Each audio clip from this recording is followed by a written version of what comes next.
Welcome to Inside the Win. We'll break down real world wins, showing you exactly how strategic partnership with our experts empowers you to tackle your most ambitious opportunities with confidence. Let's jump in. What is up, everyone? I am Sam Nelson, VP of CX and AI here at Telarus, and we are back with the CX edition of Inside the Win. Coming back to us is Meagan Ty, our CX and AI solution architect on the West. Meagan, let's go ahead and just dive right into a win. Hi, Sam. Yeah, so what was top of mind was a win that happened in December, so last quarter. But what stood out for me here is when I'm looking back on all the notes that I've taken, because I love taking notes, this took almost 2 years to close. We didn't anticipate that when we first started speaking with this customer. So this came to me from a TA in the Pacific Northwest I've worked with for many years. And this is a bank. It's a regional bank. So not a credit union, but a small regional bank here in the Pacific Northwest. They had almost 600 employees, of which almost 200 were part of the call center. Everyone was on ShoreTel, right? Some of the biggest pain points, other than it being a legacy PBX, was that customers were on hold forever. And we hear this all the time. Why are my customers on hold forever? We need more visibility into their journey. Where is this happening? Are they really on hold? Are they getting transferred? Are they being disconnected? So that was a big pain point, and they needed robust reporting. Now, originally, they told us, we want one vendor. We want a vendor that can do it all. And by the way, we need integration into Teams. Do you have anything like a call center, contact center that can live in the Teams? So that was a challenge, natively in Teams. Plus, we need some integrations to our Fiserv DNA, which is not the easiest thing to integrate with. So having that direction of let's find one vendor that can do all of this, we went a specific route, brought in a few different vendors. And then in months and maybe a year into the opportunity, the client says, actually, we changed our mind. We want two different vendors now. We want to break it up.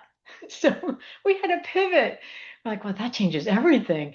And so, but again, we had to focus really on what the requirements are, the needs. And so we brought in another specific vendor that catered really to the finance industry, which was an amazing fit. And if we had known it was separate from the get-go, we would have brought them in, right, from the get-go.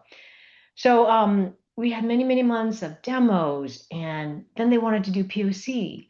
So we then had to help them figure out, well, what are the test criteria? You can't just do a POC and say, does it sound good? You have to have specific items that you can either judge as a pass or a fail in order to call that POC either a success or a failure, correct? To move forward. So they did end up with doing some POCs last summer. And then lo and behold, by mid-December, thankfully not on the very last day, as per usual, but by mid-December, they were able to sign with two different vendors. And the total MRC, which is kind of funny, but each vendor represented about 7,000 to 7,500 in MRR. So we're looking at a total of 15K MRR for the entire solution across two different vendors. Now, that may not sound like a lot, but I can tell you it's one of the bigger ones that I've helped this specific TA with. So I think it was a great win for him. And the fact that we did so much pivoting, so much hand holding throughout this whole process.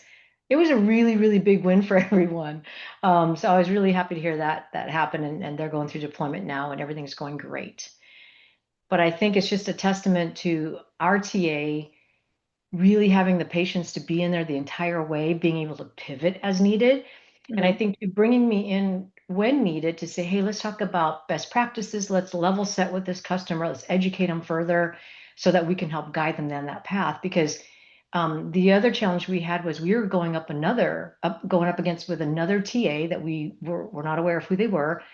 And that TA was representing two other solutions. So we knew we couldn't represent those solutions, but we had to position our recommendations as the better options, right, to get that win. So there was a lot of, dancing around, but I think at the end of the day, it all came down to being there for the customer. And that's what our TA did, was there for the customer, helping through the entire process. And ultimately, guided them to the correct options, I think, for our win. Yeah. So that's one that really stuck out in my mind. That's awesome. This is a fantastic win. And I love wins like this because even though it took some time, we ended up doing what was ultimately right for the customer. It sounds like we actually pivoted to bring in the best of breed to address the customer's situation. And it just makes the TA look even better, right? It's, hey, we we fought it out for a couple of years, but we ended up getting you in the right solution. I'm going to end on this because I think there's a lot of confusion out there around what's the difference between like a bank versus a credit union. If you had to kind of summarize that for our technology advisors, what would you say are some key differences there?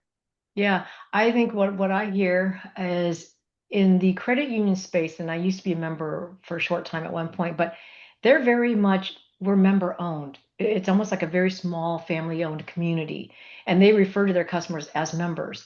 I think in that environment, it's a little bit more simple. I mean, there's still those integrations that you have to consider, but it's different than a bank.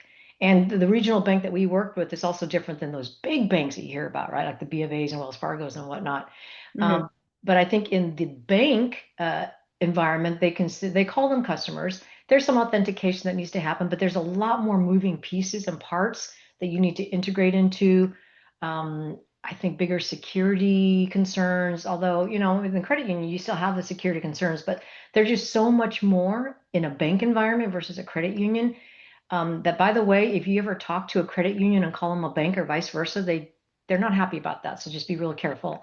Really understand what they are because there are some differences in how they function and their client base and whatnot. Yeah. Great tips. Great tips, Megan. Well, thank you for the time.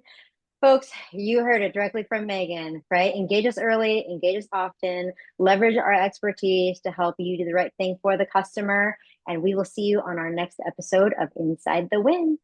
Thanks, Sam.